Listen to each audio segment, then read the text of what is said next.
Programming के अंदर specially आज पीएचपी हमारा लेक्चर है, उसके अंदर हम देखने वाले हैं कि डिसीजन मेकिंग क्या होता है। लेकिन ये जो कॉन्सेप्ट है ये हर प्रोग्रामिंग के अंदर आपको मिलेगा।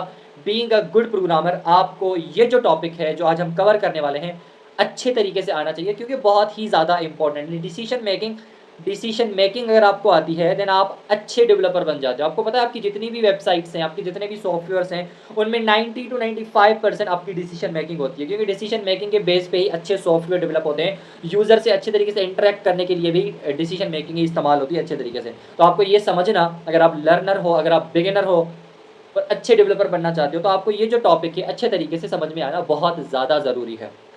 अब प्रोग्रामिंग के अंदर डिसीजन मेकिंग क्या होता है, किस तरह से चलती है, क्या क्या तरीके इस्तेमाल किए जाते हैं, सारी चीज़ें आज इस वीडियो के अंदर हम कवर करने वाले हैं।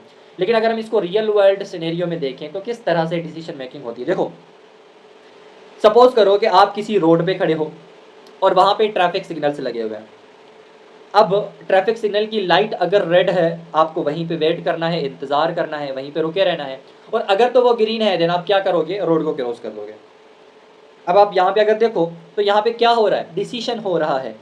आप रोड तब क्रॉस करोगे जब वो लाइट ग्रीन होगी, और अगर आप वेट कर रहे हो वो भी इसलिए कर रहे हो कि अगर वो लाइट रेड है।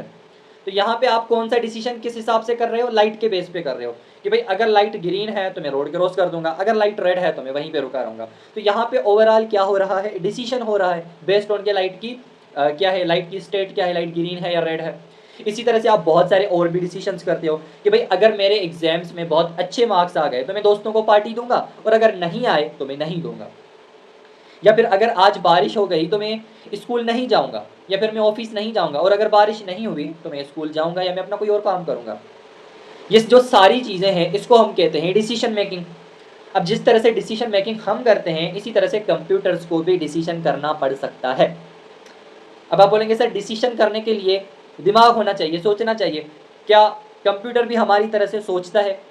बिल्कुल भी नहीं, कंप्यूटर हमारी तरह से नहीं सोचता। कंप्यूटर वही करता है जो हम बताते हैं।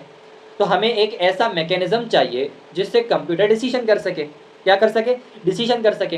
प्रोग्रामिंग के अंदर ऐसे मैकेनिज्म को जिससे कंप्यूटर डिसीजन कर सके उसको हम इफ़ स्टेटमेंट ही कहते हैं, क्योंकि हमारे पास इफ़ स्टेटमेंट बेसिक है जिससे हम डिसीजन मेकिंग कर सकते हैं, डिसीजन कर सकते हैं। इसके अलावा बहुत सारी और भी हमारे पास ऑप्शंस है जिसके अंदर हम डिसीजंस कर सकते हैं। बहुत सारे और भी मैकेनिज्म है किसी भी प्रोग्रामिंग के अंदर।